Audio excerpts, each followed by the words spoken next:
Hola, ¿qué tal? Muy buenas noches. Sexto día de campaña electoral.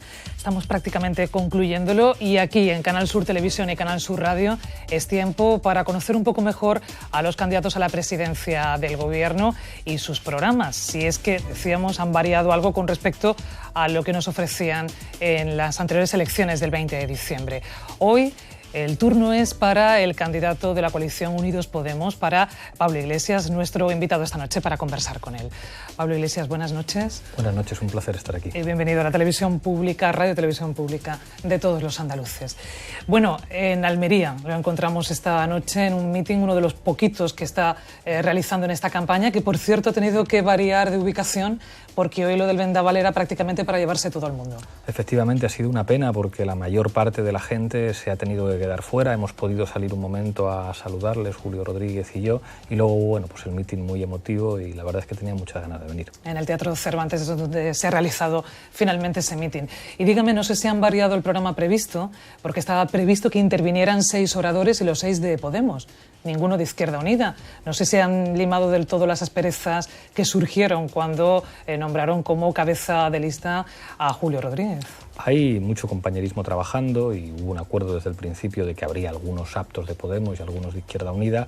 Los actos, digamos, conjuntos van a ser los más importantes, como el que tuvimos en Barcelona o el que vamos a tener muy pronto en Jerez de la Frontera, y al mismo tiempo respetando que cada organización haga sus actos, pero el feeling es enorme. Yo con Alberto hablo todos los días y creo que además la campaña nos está sirviendo para que haya un nivel de confianza cada vez más alto. O sea, asperezas ninguna entre Izquierda Unida y Podemos en este caso.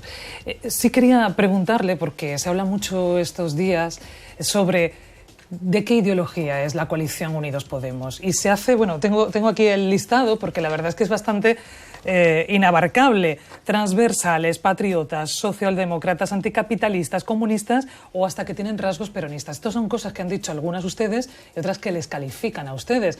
¿Con qué se queda de todo esto? Bueno, digo para que se quede claro de cara a la gente, a los andaluces. Nuestro programa de gobierno es un programa de gobierno de corte socialdemócrata, entre otras cosas porque los economistas que lo han elaborado se ubican de alguna manera en esa tradición de pensamiento. Y yo creo que es necesario reconstruir un espacio de la socialdemocracia que, por desgracia, la tercera vía perdió. Y creo que no lo podemos construir solos, que eso necesitamos construirlo con la vieja socialdemocracia, con el Partido Socialista, porque si no, no vamos a tener mayoría suficiente para gobernar. ¿Eso en qué se traduce para que la gente lo entienda? Pues en políticas fiscales redistributivas, en defensa de los servicios públicos y en acabar con los recortes, no solamente porque sean injustos, sino porque se han revelado enormemente ineficientes. Uno puede tener la ideología que quiera, pero cuando se trata de gobernar uno tiene opciones muy limitadas y yo creo que ese espacio de nueva socialdemocracia es necesario en Europa. ¿Está de acuerdo entonces o no con Íñigo Errejón cuando dice o ha dicho aquello de los socialdemócratas y los comunistas ya son especies, digamos, del pasado? Bueno, yo creo que... Porque si se agarran a lo de la socialdemocracia no lo ven así, me imagino. Yo en este caso pienso que hay algunas etiquetas del pasado que son enormemente útiles para construir programas de gobierno. Y quizá a veces cuando tratamos de comunicar en términos políticos, yo creo que despreciamos demasiado algunas nociones que funcionan muy bien para explicar lo que nosotros queremos hacer y yo me siento a gusto con eso. ¿Se ve a estas alturas de campaña electoral como presidente del gobierno? Sí. Ha sido rotundo. ¿Con el apoyo de quién? Que sería la siguiente pregunta, porque las mayorías absolutas está claro que no van a existir. Del Partido Socialista, y por eso lo digo muy claro, el Partido Socialista y nosotros estamos llamados a entendernos.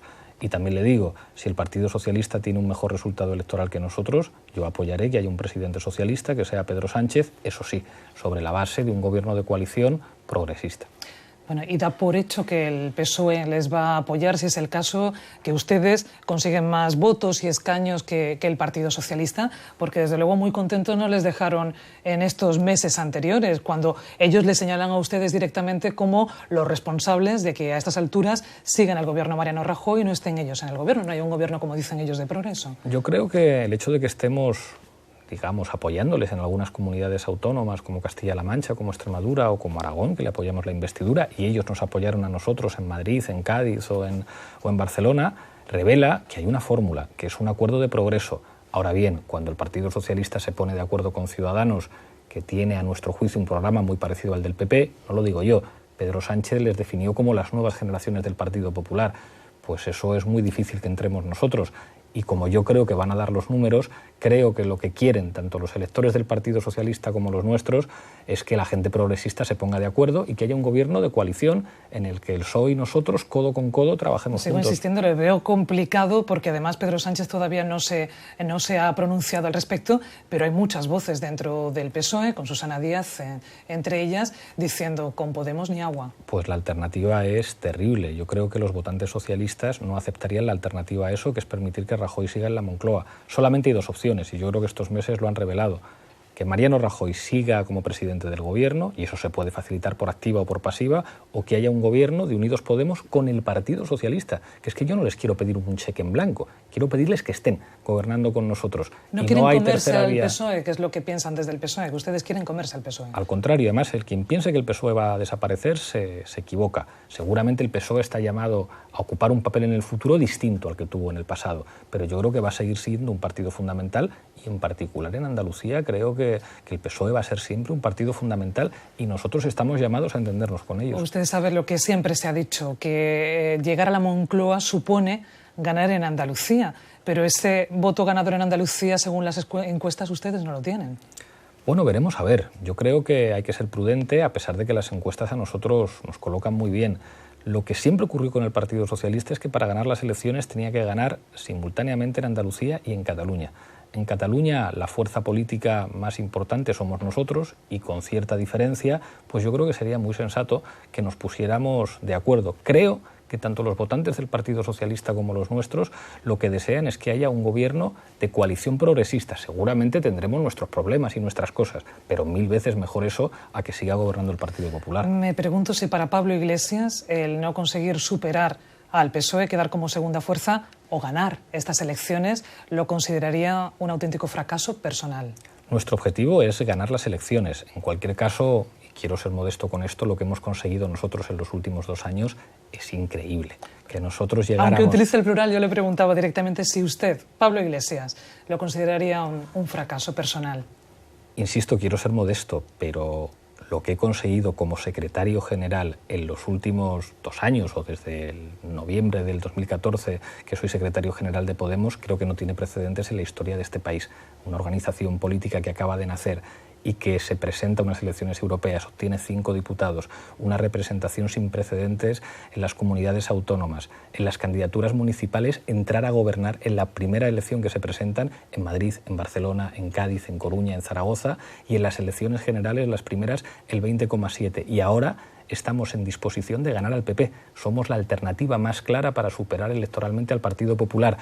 Eso ya en sí mismo es un éxito. Aún así, no me conformo. Yo lo que quiero es ganar, pero creo que nosotros lo hemos hecho muy bien. Bueno, pero que si no fuera así, usted consideraría que forma parte, digamos, de su evolución en positivo que han tenido a lo largo de este tiempo. No lo consideraría un fracaso personal, como le decía. Creo que nos va a ir muy bien y yo le digo, no creo que haya nadie imprescindible en política. Yo estoy aquí para tratar de que Podemos ganar las elecciones y para ser presidente del gobierno, pero creo que lo que hemos conseguido ya va mucho más allá de mí, y que por suerte en Podemos hay banquillo de sobra, y que el papel que yo tenga que jugar será el que decida nuestra gente.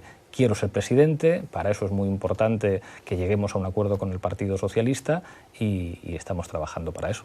¿Cómo va la venta de programas? Porque quiero recordar, para quien no lo sepa, que ustedes han hecho como una especie, inspirándose en el catálogo de IKEA, un programa muy peculiar en el que, permítame, tengo que decirle, que todos aparecen realizando alguna faena del hogar, menos usted, que aparece en la sede de su partido. Pues donde me hicieron la foto. Entonces me hicieron la foto esto me imagino que está más que estudiado. Que no fue casual. Usted de tareas de limpieza poco en casa. Fíjese, le voy a... Sí, yo hago muchas tareas de limpieza, pero fíjese que le voy a confesar una cosa. Yo al principio no pensé que fuera a funcionar tan bien. Era una idea de Carolina Vescansa, y yo pensé, bueno, pues una de estas cosas que se nos ocurre, que seguro que no tiene mucho recorrido. Y después la llamé para decirle, disculpa, compañera, porque pero esto has acertado de pleno, ¿no? Pero han vendido, les decía, han vendido muchos no lo vendemos, simplemente cobramos los gastos de envío del programa, para que es 1,8 euros, y bueno, está siendo espectacular. No paramos de editar porque todo el mundo lo pide. La sonrisa de un país La patria eres tú. Aunque he de decir que ese último lema, que le ha traído bastante polémica, en Cataluña exactamente no lo utilizan. Lo de la patria, ¿escuece decirlo? ¿Lo han calculado muy bien porque es complicado decirlo? Clarísimo cuando estuve en Barcelona. Volem un país amb tu, Cataluña. Y eso quiere decir queremos un país contigo. Pero usted sabe que es la palabra patria, que tiene muchas connotaciones y allí no la utilizan en este caso.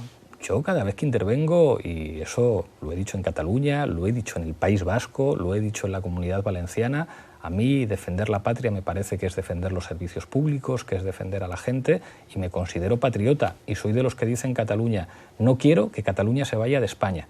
Y creo que precisamente por ser tan claros a la hora de entender que nuestro país es diverso, que es plurinacional, pero que queremos un proyecto de unidad, quizá por eso somos la única fuerza política de ámbito estatal, la única fuerza política española que puede ganar las elecciones en Cataluña, en Euskadi, y al mismo tiempo poder ganar las elecciones en España. Enseguida entro de lleno en el programa de Unidos Podemos, pero dígame, ¿la gente sería imposible que entendieran que hubiera unas terceras elecciones? Sí. Porque ayer me decía Albert Rivera algo parecido, como vamos, prácticamente nos tendríamos que ir, nos echarían Yo creo que eso no lo entendería nadie y creo que no va a ocurrir. Lo que pasa es que hay dos opciones muy claras y es verdad que probablemente sea el Partido Socialista el que decida, el que sea el árbitro, el que tenga que decidir si sigue Mariano Rajoy o si se pone de acuerdo con nosotros. A mí lo que me gustaría es que durante la campaña aclararan qué es lo que van a hacer. Acláreme qué es lo que van a hacer para crear puestos de trabajo en este país, que es la máxima preocupación. Resúmamelo en 2 líneas, si es posible, las principales claves, porque en esto sí que están ustedes de acuerdo en reducir el paro a la mitad. Todos prácticamente se comprometen a lo mismo, 2 millones de puestos de trabajo, un poquito más. ¿Cómo lo van a hacer? 2 claves. Porque ya no nos creemos esto de las cifras. Me ha pedido usted. Lo primero, una transformación del modelo productivo.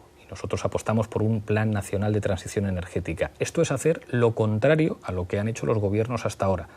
Han apostado por los recortes, nosotros pensamos que hay que apostar por la inversión pública. Y 2, derogar 2 reformas laborales que no han servido para sus objetivos. Se supone que esas reformas laborales tenían que favorecer la creación de empleo, reducir la temporalidad y la precariedad. Pues bueno, en España ha disminuido la población activa, ha disminuido también el número de afiliados a la Seguridad Social, ha crecido la temporalidad, ha crecido la precariedad y los salarios cada vez están más bajos. 1 de cada 3 españoles cobra menos de 1.000 euros al mes. Nosotros pensamos que hay que hacer exactamente lo contrario.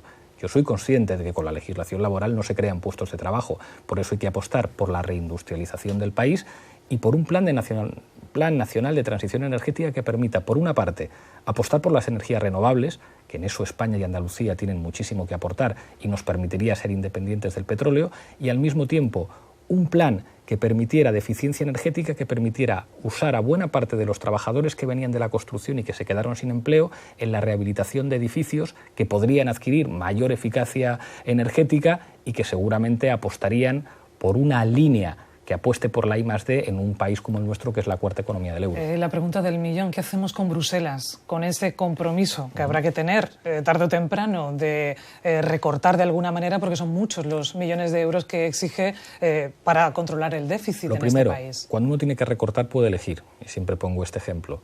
El señor Mariano Rajoy, con lo que recortó en sanidad, hubiera podido obtener lo mismo si no hubiera tocado el impuesto de sucesiones. Y el señor Zapatero, que tuvo que hacer recortes también, si no hubiera tocado el impuesto de patrimonio, hubiera tenido los mismos ingresos. Además de eso, nosotros somos muy claros y decimos a Bruselas lo mismo que está diciendo el gobierno portugués y el gobierno italiano. Hay que reducir el déficit, sí, pero a un ritmo menor, a un ritmo más tranquilo que permita a un país cumplir con sus obligaciones. Que para eso, ya lo he escuchado en varias ocasiones, bueno, hay que convencer realmente a la Comisión Europea de decirle, tenés un margen de actuación, sé que hay países que lo han conseguido, están en vías de hacerlo, pero bueno, usted pone los huevos, como se dice, en la cesta para conseguirlo, ¿no? El nuestro es la 4ª economía de la eurozona, estamos diciendo lo mismo que dicen otros países muy importantes, como Portugal, pero sobre todo como Italia, que Matteo Renzi está diciendo lo mismo, y tendríamos que recordarles que si ha habido 2 países que en los últimos 15 años han incumplido sistemáticamente el plan de estabilidad, han sido Alemania y Francia. Entonces creo que que tiene que imperar una cierta sensatez. Estoy muy preocupado por Europa, casi nadie está hablando del Brexit. Nosotros somos el único partido que ha estado en la campaña británica pidiendo el sí a permanecer en la Unión Europea. Nuestro secretario de Internacional estuvo con dirigentes laboristas en Manchester. Creo que la situación europea requiere que nos pongamos a trabajar recuperando lo que hizo para los españoles atractiva Europa, que era pues una garantía de prosperidad y de respeto de los derechos civiles y los derechos sociales. ¿Van a subir los impuestos? Al 2% de la población, al 98%... Las rentas por encima de los 60.000 euros. Por encima de los 60.000 hasta 300.000 entendemos que no tiene sentido que se pague igual. Ahora mismo en España el que gana 300.000 al año paga lo mismo que el que gana 60.000. Eso no es sensato. Progresividad, diferentes tramos de IRPF. Al mismo tiempo, los tipos nominales tienen que equivaler a los tipos efectivos, que no ocurre en nuestro país. Pensamos que es necesario un impuesto a las transacciones financieras, 0,1 en acciones y bonos y 0,01 en los productos derivados, y creemos que hay que bajar el IVA.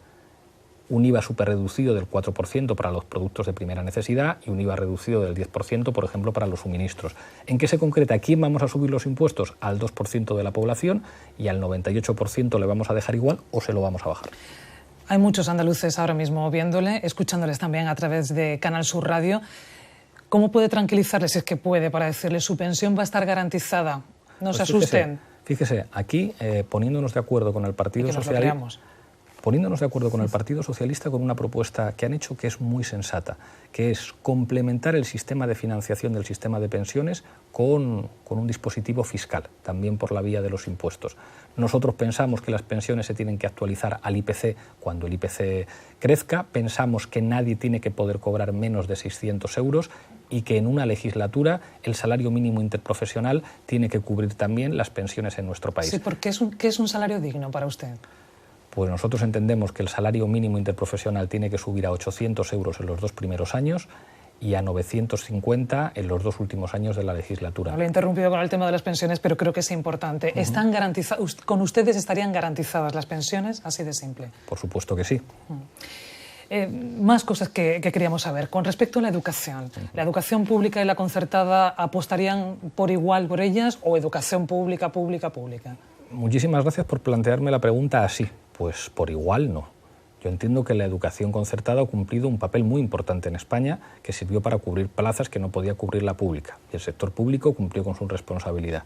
Pero un gobierno no puede dar la misma importancia a la educación concertada que a la educación pública. Va a tener prioridad la educación pública. ¿Debe seguir existiendo la concertada? Sí. Pero progresivamente tenemos que avanzar hacia un sistema que privilegie la educación pública. Y desde luego dar dinero a colegios que separan a niños y niñas, pues eso no. Más asuntos que queríamos tratar con Pablo Iglesias esta noche. Vamos a intentar, estaba buscando justo una encuesta que estamos realizando precisamente a una serie de preguntas a las que les pido siempre una respuesta que sea concreta, rápida. Efectivamente, un tipo test, pero bueno, se puede alargar un poquito más en la respuesta, pero brevemente le voy a pedir. Si usted fuese presidente del Gobierno, ¿nacionalizaría empresas privadas? No, en principio. Es algo que prevé la Constitución española para situaciones, digamos, de necesidad, cuando el interés general tenga que primar sobre el interés privado, pero yo creo que no estamos en una situación en la que haya que hacer eso. Eso sí, los 2 bancos que hemos nacionalizado ya, que los nacionalizó el PP, Mare Nostrum y Bankia, ya que los hemos nacionalizado, los utilizamos para hacer una banca pública. ¿Privatizaría empresas públicas? No, en ningún caso. Es más, intentaría revertir la privatización de algunas empresas públicas. ¿Y aprobaría un plan especial de empleo para Andalucía, que ya sabe que es una vieja reivindicación del Gobierno andaluz en este caso? Y es una reivindicación más que justa. Como presidente del Gobierno tendría que colaborar con la Junta de Andalucía y con su presidenta para que, aunque pensáramos distinto, trabajáramos juntos en el interés de Andalucía y en la promoción del empleo. ¿Y mantendría y mejoraría el plan de empleo rural, antes conocido como el PER, ahora ya no tiene ese nombre? Absolutamente fundamental. Yo creo que el sector agrario en Andalucía es un sector estratégico para el conjunto del Estado y creo que de nuevo ahí tenemos que ser responsables y cuidarlo como corresponde. ¿Eliminaría el copago farmacéutico? Por supuesto. Y aquí en Andalucía se realiza la subasta de medicamentos, que ya sabe que no ha sido vista precisamente con buenos ojos desde el Gobierno central. ¿Usted la mantendría aquí en Andalucía y sobre todo la generalizaría al resto del país? Bueno, si gobernamos nosotros, en la medida en que se acabaría con el copago farmacéutico y en la medida en que aseguraríamos el suministro público de todos los medicamentos que necesiten los pensionistas o los pacientes, creo que podríamos avanzar hacia un sistema de sanidad pública y de control de los medicamentos que no requiriera que una comunidad autónoma se tenga que enfrentar con el gobierno central. Ahí creo que habría pleno entendimiento. ¿Endurecería las penas por violencia de género? Por violencia machista, por supuesto que sí. Y además creo que sería fundamental garantizar la alternativa habitacional a las mujeres víctimas de violencia machista sin necesidad de que hubiera denuncia. Creo que las medidas penales son efectivas, pero no basta con medidas penales. Hacen falta medidas de ayuda y asistencia a las mujeres. Bueno, como verá, le estoy dejando que lo explique un poquito más dentro de que eran respuestas cortas, pero ahora lo va a tener un poquito más complicado. Okay. ¿Monarquía parlamentaria o república? Fíjese, democracia. No creo que sea un tema urgente, pero yo preferiría que la jefatura del Estado se eligiera democráticamente. Y si hay unas elecciones a jefe del Estado, creo que si se presenta Felipe VI tendría muchas posibilidades de ganar, pero entonces sería jefe del Estado porque le han votado los españoles, no por ser hijo de nadie. ¿Por qué me da la sensación de que ahora todos los cambios en Podemos van tendiendo a que lo vaya asumiendo tranquilamente la gente y no el cambio revolucionario que ustedes, digamos, daban la sensación de que querían más al principio, ¿no? Bueno, yo creo que es bueno moderarse con los años y con la experiencia y efectivamente es como lo explica usted. Hacer política es elegir escenarios. Seguramente a los monárquicos les encantaría que habláramos de dos cosas antiguas como la monarquía y la república. Y se lo dice alguien que es hijo y nieto de quien es. Yo prefiero plantearlo en términos democráticos y creo que España en el siglo XXI, pues tarde o temprano la jefatura del Estado la elegirá a los ciudadanos votando. Bueno, y en esa misma línea, ¿reformaría la Constitución o la cambiaría directamente? Reformas. Y todas las reformas que se hagan de la Constitución tendrán que votarlas el conjunto de los ciudadanos españoles. ¿España dentro o fuera de la OTAN? España dentro de la OTAN de momento, pero avanzamos hacia un sistema de integración, un sistema integral de defensa europea. ¿Qué quiere decir eso? La OTAN es un sistema que deriva de la Guerra Fría y que básicamente pone bajo órdenes de Estados Unidos a ejércitos europeos. Eso podía tener sentido durante la Guerra Fría. En la medida que ha terminado la Guerra Fría, yo preferiría que los ejércitos europeos respondieran directamente a autoridades europeas, no a autoridades de Estados Unidos. Soy consciente de que España tiene que cumplir sus compromisos internacionales y los compromisos internacionales tienen que ver con la permanencia de las bases, pero colaborando con otros socios europeos, yo querría, como europeo, que los ejércitos europeos respondan a la autoridad europea, no a la americana. ¿Y seguiría vendiendo armas a Venezuela o Arabia Saudí, por ejemplo? Pues creo que sería muy sensato tratar de que la venta de armas, que es una cuestión estratégica, sea siempre a países que cumplen los derechos humanos. Sé que es un tema delicado. Me consta que buena parte de los puestos de trabajo de familias en Cádiz depende de la fabricación de barcos que se han vendido a Arabia Saudí. Y elogio la defensa que, por ejemplo, el alcalde de Cádiz ha hecho de estos trabajadores. Si yo soy presidente del Gobierno, trataré de asegurar que los astilleros es un sector estratégico y de actuar como Gobierno para facilitarle tanto mercados como contratos con países que cumplan los derechos humanos. En 2019 termina la actual, ya que hablábamos de Cádiz, la actual concesión del peaje de la autopista Jerez-Cádiz. ¿Usted lo mantendría o lo liberalizaría? Lo pongo como ejemplo de otros peajes, de otras, pero que este afecta aquí a Andalucía. Desconozco el caso concreto de este peaje, tendría que asesorarme. Yo creo que en general no es sensato que los ciudadanos que tienen que pagar muchos impuestos por las infraestructuras tengan de alguna manera que hacer esfuerzos tan amplios. Y si liberalizarlo implica privatizar un servicio que da el sector público, a mí no me gustan las privatizaciones. Hablemos de Cataluña. ¿Están a favor, quieren un referéndum para Cataluña? Porque sabe que ha provocado en las últimas horas unas ciertas críticas por parte de Esquerra Republicana de Cataluña y Democracia y Libertad, diciendo, bueno, se están olvidando del referéndum. Porque usted además comentaba en el debate el otro día, bueno, no es la primera vez que lo hace, estamos abiertos a otra serie de fórmulas que nos presenten, alguna otra alternativa. Aclárenos. Con todo el respeto para RC y para Democracia y Libertad, creo que lo que les preocupa a ellos es que íbamos a ganar ese referéndum los partidarios de Cataluña siguiera en España.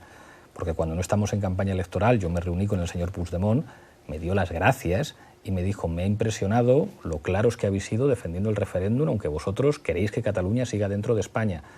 Hemos visto que hubo un referéndum en Escocia y yo creo que fue una cosa muy sensata en un país como el Reino Unido con una amplia tradición democrática. Creo que lo más sensato es que hubiera una fórmula de consulta legal en Cataluña, un referéndum que permitiera a los catalanes expresarse y estoy convencido que una amplia mayoría estarían de acuerdo con seguir dentro de España, seguramente con otro encaje constitucional. La mejor prueba de lo que digo es que nosotros, que no queremos la independencia de Cataluña, somos la primera fuerza política en Cataluña y también en Euskadi. Me gustaría antes, nos queda poco tiempo, hablar de corrupción, evidentemente, un tema que es la segunda preocupación para los españoles y, por lo tanto, también para los andaluces. Dice el presidente del Tribunal Supremo, lo ha dicho hoy, Carlos Lesmes, ha dicho que la corrupción es prácticamente algo endémico en este país, que está metido dentro de las instituciones y que, por lo tanto, eso ya me está negando. Resta democracia a este país, ¿no está de acuerdo? Bueno, no se puede entender como una suerte de pesimismo antropológico, como si la corrupción fuera pues, como la alopecia en los calvos, que es inevitable, es perfectamente evitable. La corrupción le cuesta mucho dinero a los ciudadanos y hay fórmulas de corrupción legales también, como cuando exministros y expresidentes terminan en consejos de administración, simplemente acabando con las puertas giratorias, favoreciendo una contratación pública y transparente, endureciendo el Código Penal. El Partido Popular ha hecho una cosa que llaman Ley Berlusconi, que es una reforma de la Ley de Enjuiciamiento Criminal, para dificultar que se pueda investigar la corrupción con plazos de prescripción muy breves. Se pueden tomar medidas para reducir la corrupción al mínimo. La corrupción es una manera de entender la economía. Se combate con inspectores de Hacienda y se combate también con otro tipo de política económica. ¿Y la corrupción se paga en este país? Quiero decir, Sí, ¿se pagan votos a la hora de ir a votar o no? Pues en votos no lo sé, pero en dinero sí. La Comisión Nacional del Mercado eso es evidentísimo. de la Competencia... Pero quiero decir, ¿pasa factura a los partidos la corrupción? Creo que a los partidos progresistas más que al Partido Popular, y eso es una evidencia. Pero claro que pasa, seguramente si no Podemos no existiría. En los últimos 2 años y medio ha cambiado nada menos que el sistema de partidos en España y creo que eso tiene que ver con la corrupción. Que en España en estos momentos haya 4 fuerzas políticas a nivel estatal, digamos, pues bueno, una con alrededor del 15% de los votos o algo menos, 2 o 3 por encima del 20%, eso era inimaginable en un país como España y eso seguramente tiene que ver con la corrupción y con las malas políticas económicas. ¿Pablo Iglesias está en la política de paso? Sí, y así debe ser. Yo creo que la política no puede ser una profesión vitalicia, sino que tiene que ser un servicio temporal. Siempre cuando llegue a la presidencia del gobierno primero, ¿no? Luego ya se planteará el dejarlo. A mí lo que me gustaría es ser presidente del gobierno 4 u 8 años como mucho y después pues volver a lo mío, que es dar clase, que es mi profesión y que me encanta. Él ha escuchado que incluso hacer el gamberro en televisión, o sea que quizás en el fondo lo que usted aspira a largo plazo al menos es ser estrella de la televisión, no lo sé. No sé si estrella, pero tener un programa de entrevistas como el suyo o un programa de debate me gustaría mucho. Bueno, siempre es un placer tenerlo. Gracias, Pablo Iglesias, por haber estado aquí, el candidato de Unidos Podemos en Canal Sur Televisión, y suerte, como le estoy deseando a todos los candidatos. Pues muchísimas gracias, un honor. Y a ustedes, muchísimas gracias por habernos acompañado. Mañana seguiremos en esta serie de entrevistas. Nuestro invitado será el candidato del PSOE, Pedro Sánchez. Gracias y buenas noches.